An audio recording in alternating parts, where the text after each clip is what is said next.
Today on the podcast, I have Dr. Kendra Becker. She's a naturopathic doctor who is an expert on all things fertility, pregnancy, children's health, women's health, some of my absolute favorite topics. So, topic of today's discussion will be mostly around optimizing fertility and pregnancy health. There is an unbelievable amount of information packed into this conversation. It's only an hour long, but I am amazed at how much ground we covered. So, pretty excited to share it with you. A little bit about Dr. Kendra Becker. Dr. Becker has integrated a Doctor of Naturopathy and advanced practice nursing degree to provide the best possible care to her patients. Dr. Becker understands the importance of integrating conventional and holistic medicine and the importance of combining therapies appropriately. Prior to becoming a physician, Dr. Becker spent 10 years practicing as an ICU nurse for both adults and children, specializing in cardiac surgery and cardiac anomalies before studying naturopathic medicine.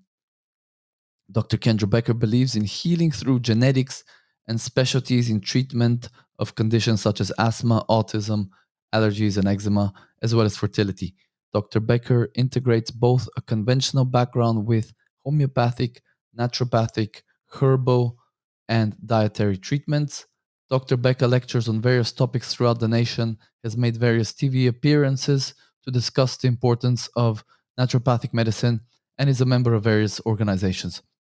So we talk about MTHFR, the probably the most well-known um, genetic variation that can cause problems with fertility or miscarriages, things like that.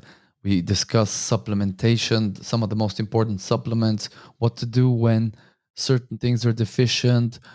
We discuss fertility foods and a ton of other stuff, right? So, a great honor to have Dr. Kendra on the podcast.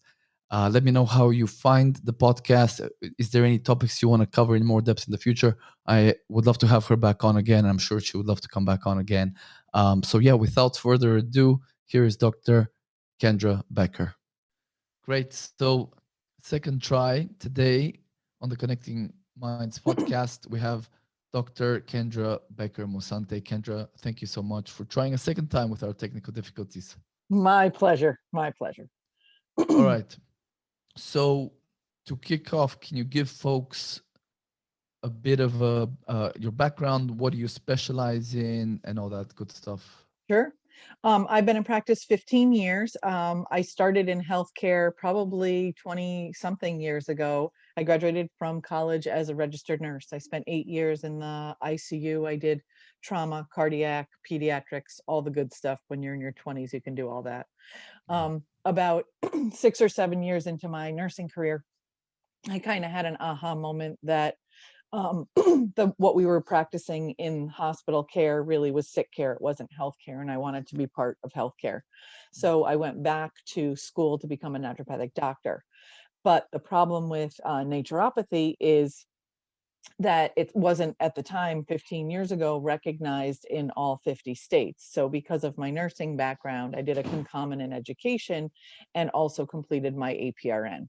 So at this point, with just the way that regulations are with naturopathic doctoring, I actually practice almost exclusively under my APRN license, just with a more holistic angle. So that kind of brought me into this place where my practice was standard family practice. It was, holistic and, diet based and just really focused on the whole family unit and the most non-toxic way to be a good family unit. And about 8 years ago, I really started to dive super, super deep into genetics.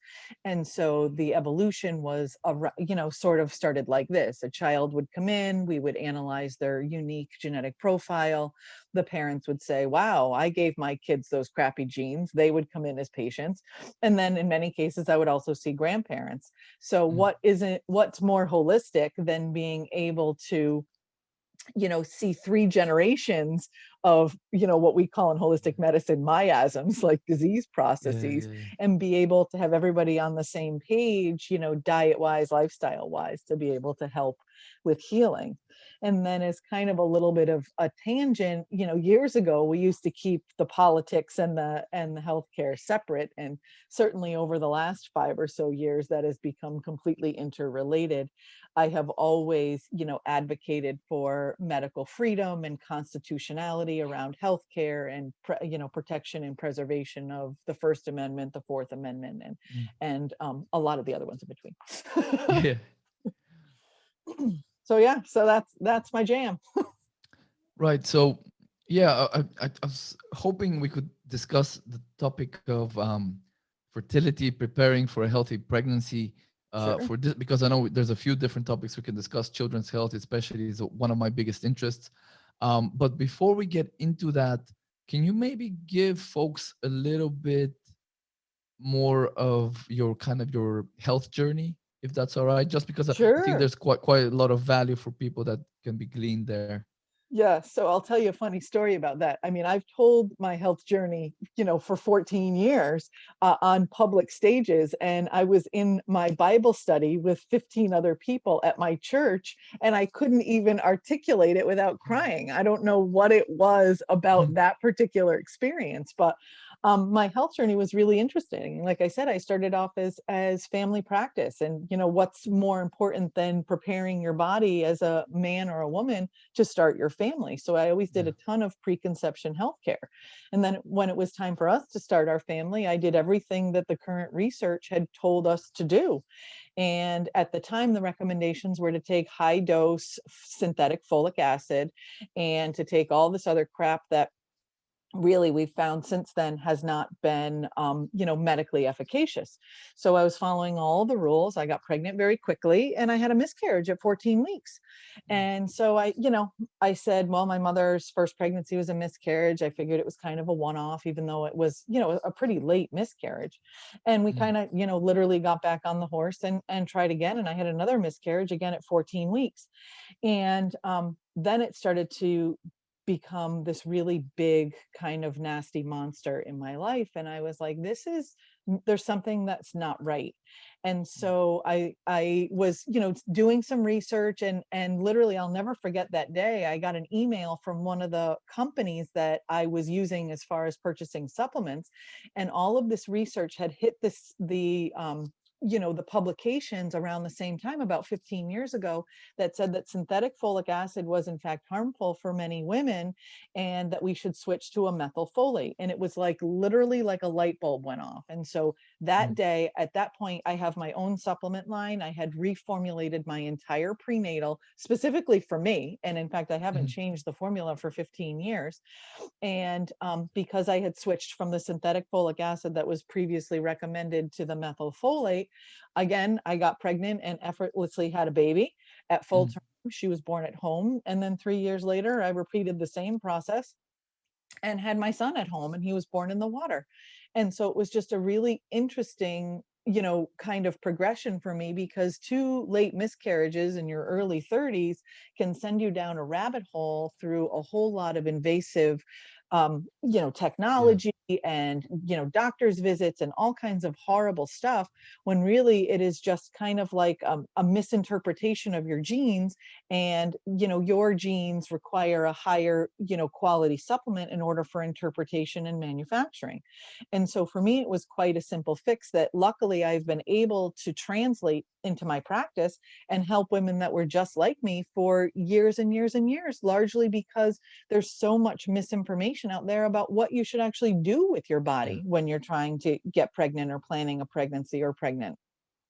Yeah, so I totally agree. I had a last year. I Someone close to me was pregnant, and I asked her to send me a picture of the supplements she was taking, and looking at prenatal formulation, which was the number one pediatrician recommended brand in the UK. Yeah. It was garbage. Like, we're talking calcium carbonate, we're talking oxides for some Yeah. of the minerals, for I think for the Binders, iron. tons and tons Like, of binders. Yeah. oh, but not just then. Never mind all those fairly inert things, but there was also artificial colors, Yep. and just like a ton of extra stuff, right? Yep. So, and that's what the doctors are shilling to poor unsuspecting women who unfortunately trust too much. And I think that's probably the biggest issue is we trust these people to take care of our health, and unfortunately, maybe some of them themselves trust another authority that is feeding them, potentially harmful information. But Right. in your case, so what was the genetic sort of epiphanies that you had that allowed you to switch to, let's say, folate and other supplements? So, I mean, because of what I do as far as genetics, I had tested both mine and my husband's genetics long before we had had kids. So I knew I had a genetic mutation called MTHFR, Right. methyl tetrahydroxyfolate reductase. I have a gene combination called compound heterozygous, which means there are two types of mutations and I have one of each. My husband has two of the same. So we knew our kids were going to end up with MTHFR mutations no matter which way we rolled the dice. Right. So because of that, neither one of our bodies are very, very effective at taking synthetic folic acid and converting it into the usable form of folate, which is called methyl tetrahydroxy folate. So, and again, like I said, 15 years ago, and, because of just, the manipulation and the pharmaceutical companies' influences, even for me, who's been practicing in holistic medicine for over 15 years, it still took a while to change the language around that. Like folate and folic acid are not the same thing. Methylfolate and folic acid are not the same thing. But if you look in all these nursing textbooks or physician textbooks or whatever, they use the words interchangeably and they are Yeah. absolutely positively not the same. Folic Yeah. acid is genetically made. It is manufactured in a lab like a pharmaceutical supplement, like a pharmaceutical medication, period, end of story. And so to use those two things as the same is a huge disservice to anybody that understands basic biochemistry, or women that are, like you said, trying to do best by their bodies and their babies. Yeah. So for me, I was fortunate enough that it was a pretty easy fix. Once I was able to give my body what it needed as far as nutrients, I was very easily and happily able to get pregnant and carry a baby.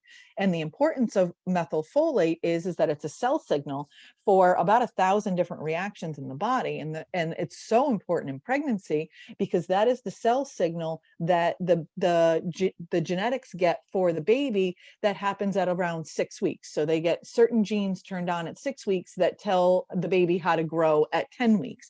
And then they get an additional set of genes that turn on at 10 weeks to tell the baby how to grow at 14 weeks. And so in my case, there was some sort of backlog around 10 weeks gestation because of the cell signals that were not being communicated properly. Mm. So, which was Right. Right. fascinating to me to be able to Yeah. have that much information. We're so lucky to at least be able to do this. I know most folks are still, unfortunately, there's a lot of education when we like you need to do, we need to do, Right. but we're lucky because like maybe 2-3 years ago I found out I'm homozygous for the MTHFR C677T, right? Yep. So I have both of those. So I know my child will definitely have at least, you know, one at least Correct. will be heterozygous. And luckily my fiance, she does not have MTHFR. She has other stuff, Hmm. that I don't. So we're gonna have to, pray to God for the best solution. But we know what to do, right? So I have in my house Hmm. literally every single day we take B vitamins with methylcobalamin, methylfolate. Hmm. I have folinic acid, Hmm. and it's about uh, understanding the weak points and then how to address them. It's not about going against God or anything like that. 100%. Um, but what 100%. what other supplement? And I'd like to kind of get your insights into what other supplements are women preparing for pregnancy or pregnant that are not taking enough of, would you say? So I'm sorry, I would have grabbed one of my prenatals. We could have gone through each and every one of the Yeah. different supplements in there. I'll send you one. Remind me when we're off. Okay. But I my after the B vitamins, my second favorite thing to recommend is choline. There was a study that was done, I think, within the last 10 years in women's prisons. And they did a study on women of childbearing age and found 100% of the population in the women's prisons that they studied were deficient in choline.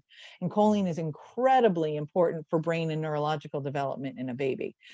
It can be found in, eggs if people are Yeah. eating pastured eggs, but for the most part, it's relatively difficult to get adequate doses, and you need about 100 times more when you're growing a baby. So choline's 100. my second favorite to recommend for pregnancy. Pre-pregnancy, I would have to say my second favorite is probably vitamin D. Vitamin D is so important and super, super integral in helping you get pregnant. And, it's kind of funny, people come in and they're like, oh, Dr. Kendra, you're such a genius, and this, that, and the other thing. I was like, nah, I just understand basic biochemistry, but I'll take the win. It's fine. And, but I've had women that have come in that have had multiple miscarriages that, again, are on their way down that fertility rabbit hole. And I do simple lab work and find out that their vitamin D is 9 and it should be 60, you Yeah. know? Um, So that's a good co- one. the thing about choline is actually, from what I understand, if you have MTHFR SNPs, choline can be used in the place of folate to run some of that methylation cycle. So Correct. I think that could definitely, like, we take daily, we take alpha GPC and CDP choline daily. I'm starting to think I should bump up my Yeah. fiance's what would be your choline a daily amount? It would vary from person to person based on their genetic SNPs, because Yeah. you're absolutely right. Because if you take too high dose of choline in the presence of a B12 deficiency, you can competitively inhibit the B12. So it Right. would vary from person to person, I would think. But I Okay. would say for the most part, if you're comfortable with your genetics, probably the more the better. And what's like it's 500 milligrams to a gram? Would that be a moderate dose? Would that be like a I upper would say level? that's a moderate dose. And I think that's about what's in my prenatal, because the idea is when you put all these B vitamins together, they work real synergistically with each other and they start to potentiate. So you don't need truckloads of it if your Yeah. B vitamins are balanced. Yeah, I think that this issue around choline, like women really have to be educated. It's kind of a B vitamin, which a lot of people don't know. And vitamin kind of states that it's either not, we can't produce it or we can't produce enough of it. So it's super essential for health. But tell me about the vitamin D. So I know pre-pregnancy, it's important to get those levels high. What would you do if you find out that you're pregnant, but your vitamin D levels are kind of low, let's say in the 30s or something like that? The 30s, you probably could still maintain a pregnancy, and I would just probably beef up that mama.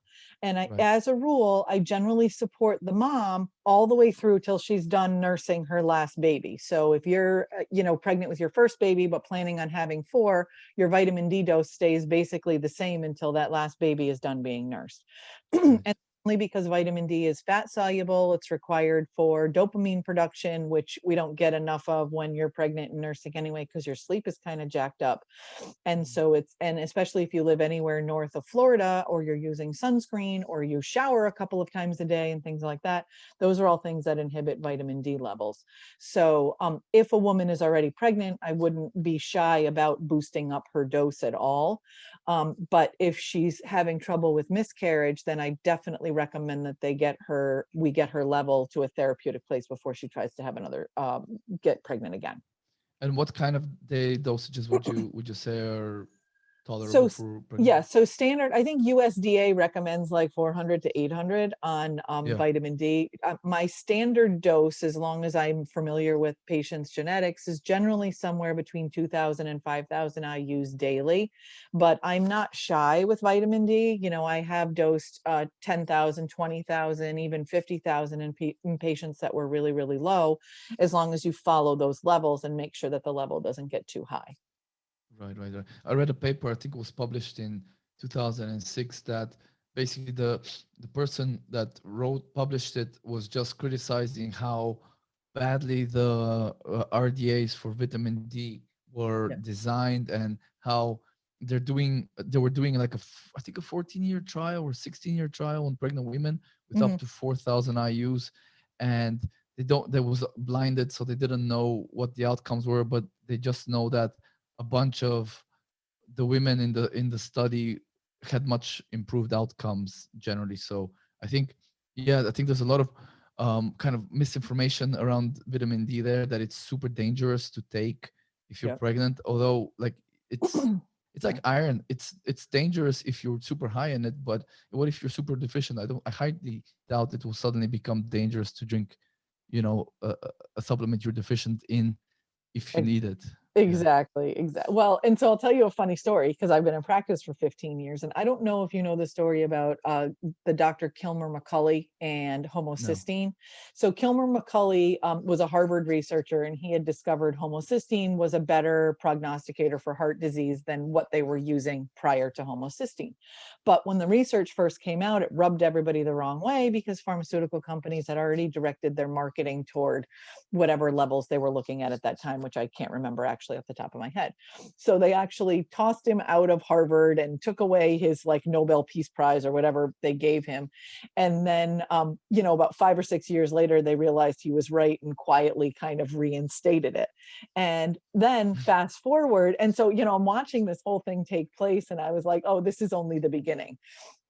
I'm watching this whole thing take place because right about that time was all of the research that had come out about vitamin D, how vitamin D was more than just what we needed for bones, and it was fat soluble, and you needed to have, the K2 and magnesium, and like all this Yeah. research was coming out. So I had started regularly testing my patients for vitamin D. Now this is 15 years ago. Mm. And I would order thousands of dollars of lab work on these patients, and I would get notifications of rejection from the insurance company for vitamin D because I didn't code for osteoporosis because I wasn't checking for osteoporosis. Yeah. And so, that went on for about 5 years. And now I even see standard, PCPs ordering vitamin D levels and dosing appropriately. So Yeah. it's all, we always say in naturopathic medicine, we're very quick to jump on a bandwagon after one Yeah. study, and conventional medicine is very, very slow. And if we Yeah. could just somehow come to the middle, I think our patients would get much better care. Absolutely. And this is why I don't know how many. It's a young podcast, but I've already had maybe like 20% of the guests have been naturopathic doctors. I love talking with, Yeah. like, I have Dr. Joe Pizzorno's books, pretty much like his textbooks and his 2,000-page books. These are my favorite books to Yeah. kind of dip in and out of. So yeah, you mentioned homocysteine, which is something I wanted to kind of ask you about. So Mhm. I think it is a great marker to include on just even like a progress panel for any person generally. But what would be some of the most valuable blood markers you would run, not just for homocysteine, but also to evaluate methylation status generally, and if there's any other potential problems? So for methylation status, if MTHFR is unknown, I do MTHFR, I do MMA, methylmalonic acid, I do ceruloplasmin, and I do homocysteine specifically. Right. However, we know that B vitamins and B vitamin cofactors don't necessarily work independently of each other. So I also always check things like thyroid. I always check the, adrenals, and I always check vitamin and mineral levels. So I actually do standard B12 and folate in labs. I do RBC magnesium. I do RBC zinc and things like that. I love lab work. I think it can be very, very definitive and really help decipher a course or a trajectory for a patient that's very precise and specific. Right. And like, let's say homocysteine is high.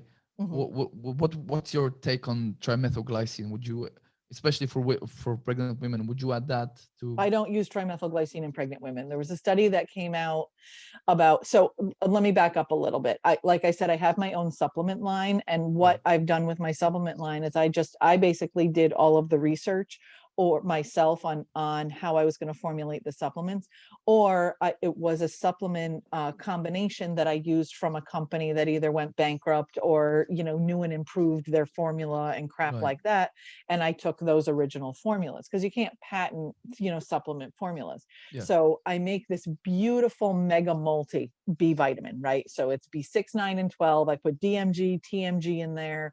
I think there's a little bit of mag glycinate. It was like the sexiest of the sexy when I had Right. created it about 8 years ago. Then this study had come out that says that there was one, it was just one study, remember naturopath. So it's one study that says that TMG is not super awesome for pregnant women. I can't remember what the study was about. I can't remember if there was somebody in the study that had a baby with a birth defect or a miscarriage or whatever, but that kind of triggered us to kind of say, we're not going to give TMG to women that are pregnant. So I use it ubiquitously in women that are not pregnant without a problem, because I do think it really helps support the methylation process pretty effectively. But I'm a little hedgy about using it in pregnancy. And would you use standard glycine? Yes. That's all right. Yeah. And what about, just out of curiosity, what about other amino acids like NAC or taurine? Would you think there's value in those? NAC, yes. Taurine, you got to be really careful with, because if you have somebody that's sulfur sensitive or that doesn't do well with methyl donors, taurine tends to be one of those ones that you have to be a little bit more cautious with, as far as, prescribing or recommending. Right, right. Okay, awesome. Now, on your website, I saw in a couple of places you talking about using traditional fertility foods. Now, pray tell, what are traditional? I'd love to know what are traditional Oh, fertility yeah. foods. So I gave a great lecture on this. I'll try to find it and send it to you. So fertility foods are all things that kind of look like an egg. So an egg, avocado, almonds are generally, fertility foods. And then, foods that help enhance fertility. And then Right, depending on where the depletion is, or if you're looking at somebody from traditional Chinese medicine, whether they have a yin constitution or a yang constitution, you balance it that way. So also foods that are high and very rich in B vitamins, like all the dark green leafy vegetables, are considered fertility foods, and foods that are naturally anti-inflammatory are considered fertility foods. okay, awesome, awesome. Yeah. Now, what what is your stance on vegetarian slash vegan diets for before, during pregnancy, or during nursing? Not a fan. Not a fan. Yeah, same here. But can Okay. you tell the listeners why you're not a fan? Sure. Don't throw daggers at me, or, send me packages of fake meat, people. Okay. Don't do it. But the reason, I mean, I really believe, we are omnivores. We have eyes on the front of our head. We have canine teeth. We have enzymes in our gut to be able to digest cooked meat. So we are naturally designed to be able to have an omnivore diet. So does that mean you need to go, around and pull over on the side of the road and gnaw on the cow that you see in the pasture? Absolutely not. But I do think animal protein has a huge nutritional value for humans, particularly and I'll tell you a funny story, particularly in pregnancy. So I was a vegetarian for about 15, I would call myself a soft vegetarian for about Right. 15 years. So I lived in Southern California. It was really easy to be vegetarian. And then, like, maybe on Easter Sunday or, Christmas or something, I would have a small piece of meat if my family was serving it. So I can't Mm, say that I was exclusively a vegetarian, but I lived that lifestyle for about 15 years. And then when I got pregnant with my daughter, my husband came home one day and I was cooking beef. And so he says to me, he goes, "What are you cooking beef for? Are you cooking it for the dog?" I was like, "It's for me. Shut up."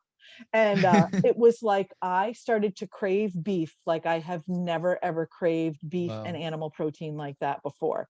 And honestly, from that day, I never looked back. And I just think if people really listen to their bodies and listen to what their bodies are telling them, then they'll get those messages. And it's Yeah. really because when my daughter was born, um, very shortly after she got teeth, she really started to enjoy a lot of beef. And I was like, see, I conditioned her right. So Nice. I just believe that there's nutrient density in high quality animal protein like grass fed beef and pastured chicken and wild caught fish, if you can find some that isn't full of radiation and things like that, Yeah. that are just nutrients that are not easily replaceable with an exclusively plant-based diet. And I'm not saying Yeah. that people shouldn't eat plants, because people should. And what I usually say is, as a rule of thumb, if you're looking at your dinner plate, that your circle of your dinner plate, 1/4 of that should be animal protein and 3/4 of that should be vegetables. And that's really what I generally recommend as far as a diet for my patients. Right. You know, I kind of a few years back, I was on the plant-based bandwagon for in total 2 years, and I was Yep. reading uh, a few kind of sources that most kind of vegans or plant-based people would be Hmm. exposed to first, and I gotta say the brainwashing level is pretty high because they teach that meat and animal products are not nutrient dense. In fact, the opposite, that the plants are nutrient dense, and then like a lot of those folks, unfortunately, they're diets are largely grain based, that Hmm. and these grains are not traditionally prepared, so there's a lot of anti-nutrients, a lot of potential kind of oxalates, Phytates. Yep. You got it. phytates, etc. And then at the same time, when you look at the like even muscle meat, I mean, it's like those muscle fibers to work, they need anything inside the mitochondria, which is like all the B vitamins, iron, Yeah. selenium. An Yeah. egg is almost like a multivitamin. Liver is almost like a multivitamin, and Yeah. it's kind of opposite land out there in the mainstream where you would I doubt some lentils are gonna have the exact similar, like, who will survive longer on lentils or on meat, and who have a better quality of life and better health. It's kind of the question. Well, there's no sustainable society across the world that is exclusively vegan. There are lots Yeah. and lots of vegetarian societies, but their diets are largely very, very heavy in dairy products. Yeah. So, I mean, they're not eating, the meat from, cows and things like that, but they're eating tons of cheese, and they're eating tons of dairy and things like that. And there's a Yeah. couple of rules to, quote unquote, rules to vegetarianism. So if you do 3 colors of lentils or 3 colors of beans, or a grain and a nut, or a grain and a seed, you can get all of the essential amino acids that you would get in a piece of steak or a piece of chicken. But it's a lot more, like you said, gastric work, because you're fighting through the phytates and the lectins and the oxalates and all of these Yeah. other challenges, that if your gut is impaired ever so slightly, you're not going to be able to absorb those nutrients. And Absolutely. it's the brainwashing is really high. And my husband's a Yeah. like, we're paleo, we eat a paleo diet. And he watched one of those vegetarian movies one day, and he was like, oh, I'm going to try that. And it was a soy based, like, garbage diet. I was like, you are not ever going to try that. And the part, of course, as a man, that appealed to him was, it talked about these guys that were vegetarians that got more erections at night than the meat Oh, yeah, eaters yeah, yeah, yeah. in the 1 week study that they I did, saw that whatever. movie. Yeah. And I was like, give me a friggin' break. But a couple years ago, I did, I'm pretty strict paleo. I've run a couple of half marathons. I'm training for another one now. And when I start getting over 8 miles, I do add the grains in. And what usually happens to me is after about 8 miles, you get about 8 miles in for your training runs. And then mile 9 and 10, all I do is fantasize about coming home and eating like giant bowls of rice. And so I'm like, well, if my body wants giant bowls of rice, I'm going to go home and eat a giant bowl of rice. It's just Yeah, kind of yeah. funny. And Absolutely. so, but years ago, when I was training for a half marathon, I have a friend who's exactly the same age that I am, and he's vegan, and he runs Spartan Beasts and things like that. And I was like, I'm going to just do a vegan cleanse. I feel like I just need a clean out. Yeah. And so I had structured it. I mean, I had started to eat grains after not eating grains for probably 3 or 4 years at that time. And I was eating tons and tons of vegetables, and I could not manage my blood sugar. I was watching Mm. my macros. I was looking at all of my calories. I sent him, weeks and weeks of diet diaries. And I was like, what am I doing wrong? Like, to the point that I actually added dairy back in, because I thought maybe that would be a little bit easier for the blood sugar. I couldn't do it. And I'm pretty sensitive with blood sugar anyway. And with Yeah. paleo, you tend to be on the low level of normal anyway, because the foods Yeah. you're eating have low glycemic index. So I was like, Absolutely. get this vegan crap, I can't do it. And what I did, which is totally crazy, is I just added a tiny bit of animal protein back in. Like, I put a quarter of a cup of chicken on my salad, or I ate like 4 ounces of a filet. And that was enough to be able to balance my blood sugar. So it's not, I mean, we're not talking about going out and having a rancher porterhouse morning, noon, and night. We're Yeah. just talking about enough, protein, animal protein, that gives you the vitamins and the nutrients and the blood sugar stability that your body needs. Totally. Totally. I think a lot of folks, if like you say, especially. dudes don't do this, but to listen to your body, um, it's a very foreign concept to a lot of guys. But if unfortunately a lot of those folks, once you go on the kind of plant-based train, I don't even say vegan because Yeah. it's a very loaded term nowadays. It's very difficult now because they feel guilty, and like there was this whole a couple of years ago why I'm no longer vegan thing on YouTube. They were all coming out and like their own fans were like, I hope you die. This kind of stuff, like extremely toxic. And you think these people, okay, well, like maybe if you care so much about the animals, but like don't care at all about other human beings, that's a little bit, Anyway, let's not turn that into into Agree. that, but Yeah. definitely, I think for pregnancy, it's super important to eat those animal foods. And there was you said something about gut stuff, gut health, and I have a question on that. But before I forget, what would be your kind of pregnancy fish oil, DHA, cod liver oil kind of protocol? What would be like the upper, the minimum and the upper tolerable limit? So there's several studies that have come out that show that fish oil in a dose of about 3 grams help reduce the risk of miscarriage. So Right. generally, is it 2 to 1? It's two. I think it's 2 to 1 EPA DHA. I always Yeah. kind of mess up the ratio, but I think EPA that's to what it DHA. is. Yeah. Yeah. I always do straight fish oil, straight omega-3. There was some misinformation that was recently released that said that fish get their omega-3s from algae, which is true. And why don't we just get our omega-3s from algae? Because we don't. Humans have an enzyme, or are missing an enzyme called delta 6 desaturase that converts the omega-6 to the omega-3. And omega-6 is very, very inflammatory. Yeah. It's what all the vegetarian animals eat, the fish, the horses, and all of that. They have Mm. that enzyme to convert. We do not. And so if you're taking in a lot of omega-6 that's not getting converted, it can be very, very inflammatory in the body. So I Yeah. always give straight large fish, small fish oil that's super, super concentrated, and low levels, as low as I can get with any of the toxins, the BPBs and things like that. Yeah. Yeah. And what about cod liver oil? What's your take?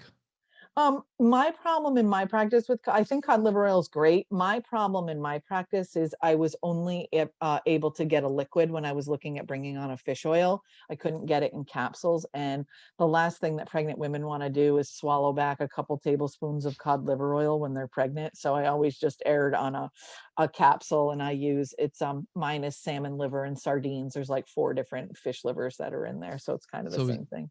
it's more to prevent kind of the gagging and all that Exactly. vomiting. Yeah, I find the compliance is way better with big horse pills than liquid I fish oil see. in pregnancy.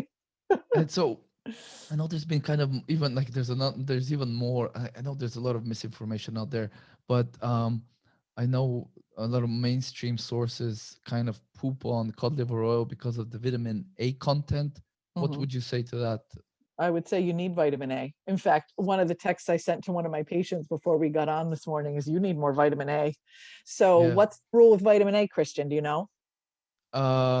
It well, I know a couple of things that it needs to be in balance with the other fat soluble vitamins for one thing. Yep. So, if your vitamin D level is low, can't absorb vitamin A. Right. Yeah. So Okay. you got to make sure your vitamin D level is therapeutic. And then they also there's a couple of very specific genes that can inhibit or enhance absorption of vitamin A. So you want to make sure you either have or don't have those based on dosing. Um, Interesting. Vitamin A, if your vitamin D and your magnesium levels are good, in many cases you can get it straight out of the diet or from the sun. It's easy enough. I do tend to supplement it a little bit in pregnancy. I just find it to be effective. Right, right. Okay, okay. And the question about the gut was, so we all obviously we know how important good gut health is uh, for whatever, for anything. But Sure. what would you do if you had a patient, let's say you found yeast overgrowth or some type of pathogenic bacteria while she was pregnant? How would you proceed? I probably wouldn't. I probably would just support. It's not uncommon to find yeast overgrowth in pregnancy because high levels of estrogen that are required to maintain the pregnancy make tissue soft and supple. And so, and also sweet and Mm, quote unquote. And so candida is pretty common in high levels in pregnancy. So I probably would just support that individual with some probiotics until right. after she was either done being pregnant or done nursing, depending on the level of her symptoms. But things like a paleo diet, which is naturally anti-candidal, tends to be really effective. And I Mm. kind of look at yeast as I call it, so I'm Italian, right? And we have a Oh, saying in Italian that says fish and company stink after 3 days. And so my grandmother used to tell me stories about when the relatives used to come and she was ready for them to leave, she would take the sheets off the bed they were sleeping on. And so that's kind of what I do is you just don't allow the area to be hospitable and then the candida kind of gets the hint and goes away. right. So, things like coconut oil, things like, that are not sweet by nature, vegetables in general, butter, all of those things are things that are naturally anti-candidal. So I usually just kind of ignore the candida, so to speak, in a way that if your gut is pretty balanced, it's an opportunistic fungus anyway, so it will just Yeah. go away. Right, right. Love it, love it. Yeah. And what can you I know there'll be probably more women than men listening to this.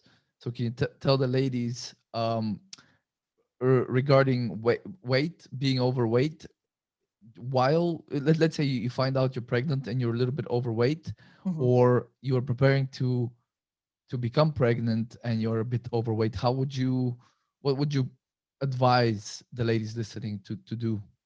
Well, I mean, ideal body weight is definitely ideal for more positive outcomes in pregnancy. It's period, end of story.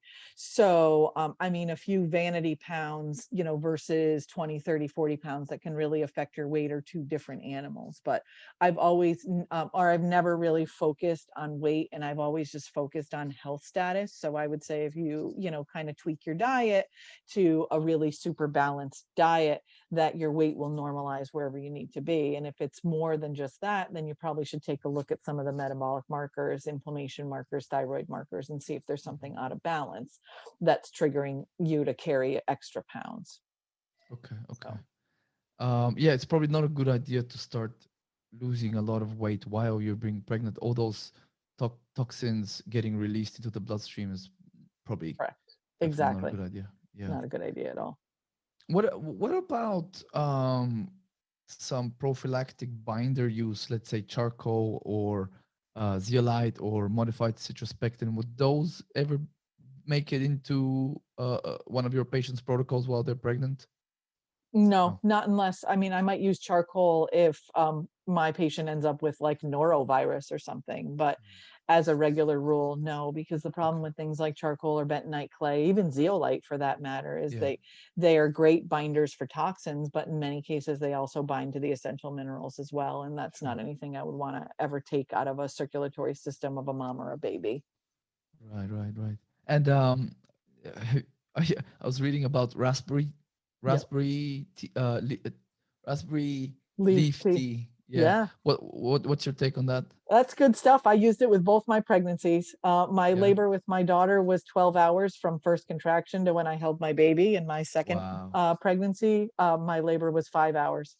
And it's funny, my midwife was retiring and she really wasn't doing many births. And I called her, I was like 20 something weeks pregnant. And I was like, I just want to let you know I'm pregnant and you have to come to my birth, but I promise you it'll be a 5 hour labor. And she was like, of course. And it was a 5 hour labor. So it was kind of Wow, funny. that's amazing. But generally, the rule of thumb is 1 cup a day of red raspberry leaf tea up until about week 36, and then you can go to 2.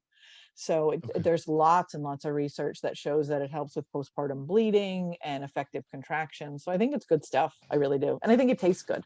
Like my babies were born in the fall. So I used to make red raspberry leaf tea and then I would keep it in the refrigerator and drink it almost like a lemonade. Wow. So you would drink it until the day? Sure. Okay. I got like 10 boxes of that actually here, All right, organic cool. stuff for when the time comes. There you go. Um, Perfect. yeah. So let's talk a little bit more about preparing for the labor, the last, let's say the last trimester. Yeah. Um, what are some kind of big tips, or let's say, what are some misconceptions you would like to dispel? Any tips you can give to moms?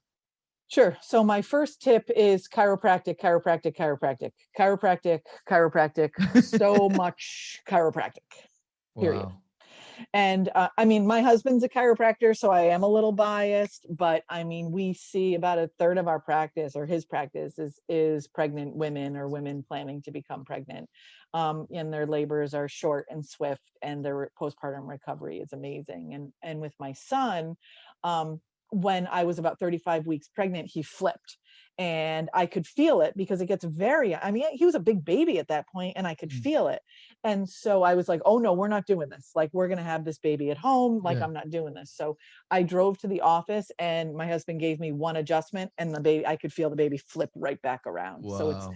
I mean, if you know your body, I mean, it's really amazing to be part of. But the research on chiropractic, the stack is an inch and a half thick of the benefits in pregnancy.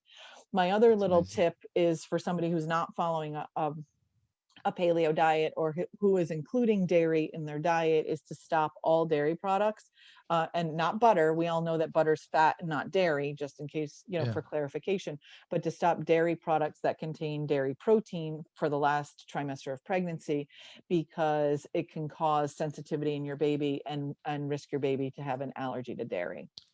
Aye. What And about, that's like super old research, like from the 70s. wow, Yeah, that's an amazing tip. What about goat and sheep's milk? it all contains the same casein protein. Uh, I mean, I have to write that down. Yeah, there you go. So that's the just the last trimester. It's Just the okay. last, correct. When the Okay. placenta gets a little bit more permeable, and mom is passing antibodies to baby and things like that. So generally during the first 2 trimesters, there's not a lot of research that that's a problem, but there's some substantial research that's old, that's 30, 40, 50 years old, that shows that, reducing dairy or eliminating it in your last trimester reduces the risk of dairy sensitivity. So, which I think is cool research. Yeah, that's amazing. Wow. Geez, this has been an unbelievable conversation so far, Kendra. Really, thank you so much. My pleasure. What about, so tell me a little bit more about, so did you do you said you did a water birth that was at home, correct? Yeah. Hmm. So what are some things, if let's say a family unit is considering a home birth, what are some things they need to know about, some potential pitfalls they should look out Um, for? I don't, I mean, I don't know who in their right mind would want to have a baby in the hospital in our current climate anyway. And it's kind of funny because, it's, there's a bit of an apocalyptic feeling to the world right now. And I have dozens of pregnant patients right now. I'm like, good for you, have your baby at Jesus. home. So, I mean, I really give them a lot of credit for persevering through this. I don't know why anybody would want to have a baby in the hospital.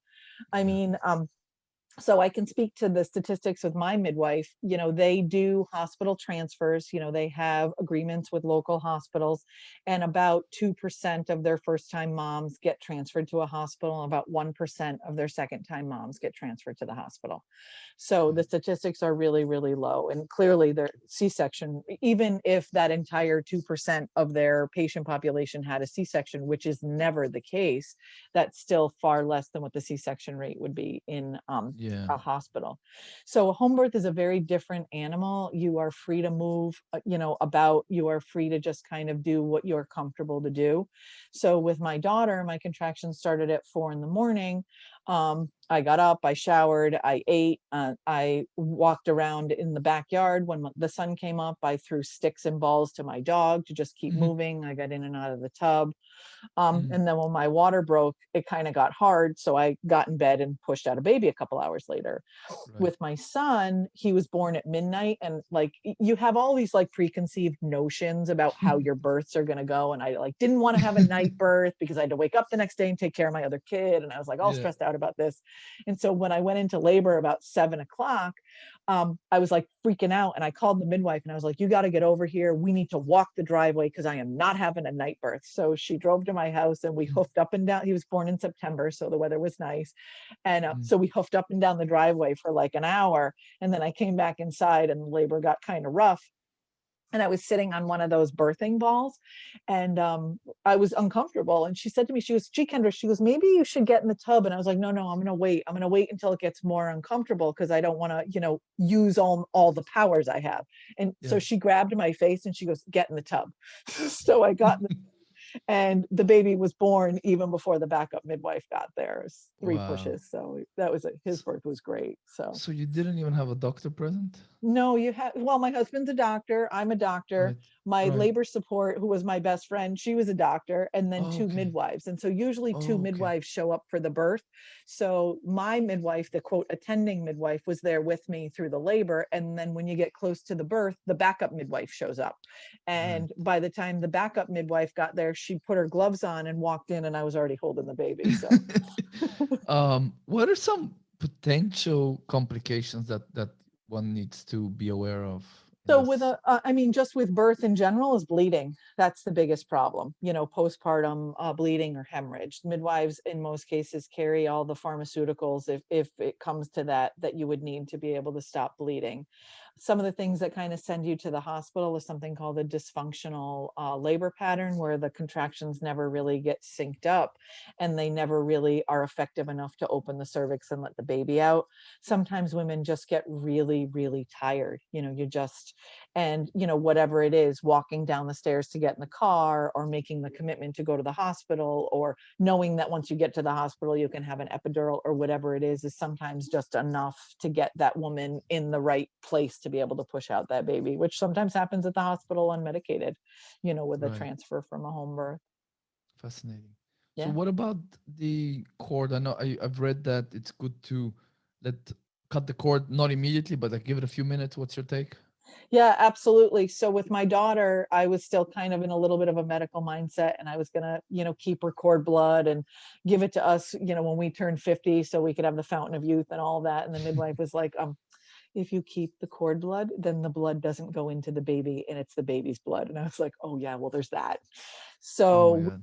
let the placenta pulse all the way out, and then we kept our placentas and buried them. Okay. So after, yeah, you can do that. But yes, you should always wait till the cord stops pulsating wherever your birth is. Because if you keep that cord blood or if you take some of that blood, your baby can end up anemic.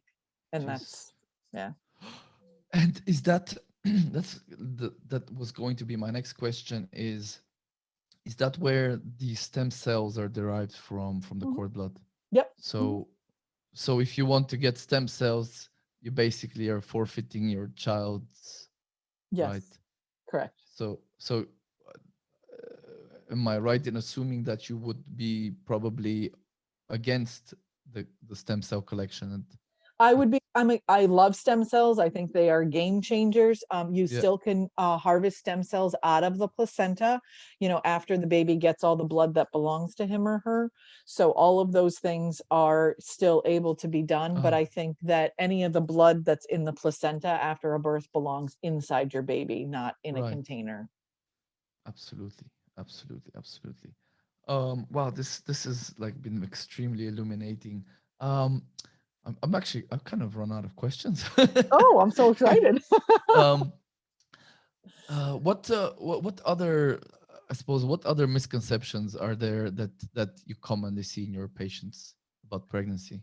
I find even after 15 years, right? I still have patients that say, "Oh, you can have a baby at home. I didn't know you could do that." Yeah, Or, the misconceptions that folic acid and folate are the same thing. I see that a lot. right, I see a lot of, self-doubt, where women come in and think that they can't get pregnant, or they can't have a baby, or they can't push a baby out naturally. And that, I think, is the biggest disservice to our society. And in many cases, you can almost identify it back to, I had a patient who was in her late 20s who was told by a gynecologist when she was 13 years old that she had a very small pelvis and she'd never be able to push a baby out. I mean, what kind of doctor says that to a yeah, 13-year-old girl? So, that kind of stuff. And I think it's all part of this kind of transhumanism agenda where we give the dudes the fake meat so they can't get anybody pregnant, and we get, seed in women's minds that they simply can't, do what their bodies are naturally intended to do. And so we have this society, in a lot of cases, of just victims, or people that are completely defeated in the sense that they just don't think that they can do what their bodies are capable of doing. Yeah. No, I totally agree that, we're being told we're inadequate. Like the human body, that Yeah. these genetics that got us here over whatever thousands of years, millions of years, God knows, that Mhm. they're inadequate. So yeah, this is why I love interviewing folks like you, Kendra, because we it's again, I keep saying, it's a matter of educating. It's not about putting blame or judgment on other folks that are not aware of information. We were all ignorant once. It's just a matter of educating people, gently kind of coaxing them back into there's so much ancestral wisdom. Like I was reading about this raspberry tea leaf, and it's been used for thousands of years. Like there's so Yeah. much innate wisdom in the body as well, that Mhm. it's we just have to kind of a little bit tap into it and trust yourself. Yeah, for sure. For sure. Yeah. All right, Kendra, listen, thank you so much for coming on the podcast. Before we go, can you tell the listeners where they can find basically all your stuff on the Sure. internet? And if you want to plug anything specific, please go right ahead. All right, sure. So I'm on Instagram as Dr. Kendra Becker. I'm on Facebook as Dr. Kendra Becker. My account's always on warning. I think I just got another warning this morning. I can't with Facebook anymore. Yeah. And I have a website also, drkendrabecker.com. I have 2 books on there that are for sale, and I have a great course that I think your listeners would absolutely love. It's called Keeping Healing in the Home. It's an 8-module self-paced course that goes through a whole bunch of stuff: healing diets, medicine cabinet makeover, how to detoxify things in your house, all that stuff. And so it Awesome. basically does allow and educate people on how to, just keep the healing at home. Go through all of these things first, see if they work. And then if not, then maybe you can make a call to the doctor instead of getting in there within 4 hours of a fever or something and then Yeah. ending up on a medical roller coaster that doesn't serve anybody. Yeah, So, absolutely. yeah. 100% agree. Yeah, we'll have the links to all of those things in the show notes. And yeah, thank once again, Kendra, thank you so much for joining us on the Connecting Minds podcast. It was my honor. Thanks again, Christian.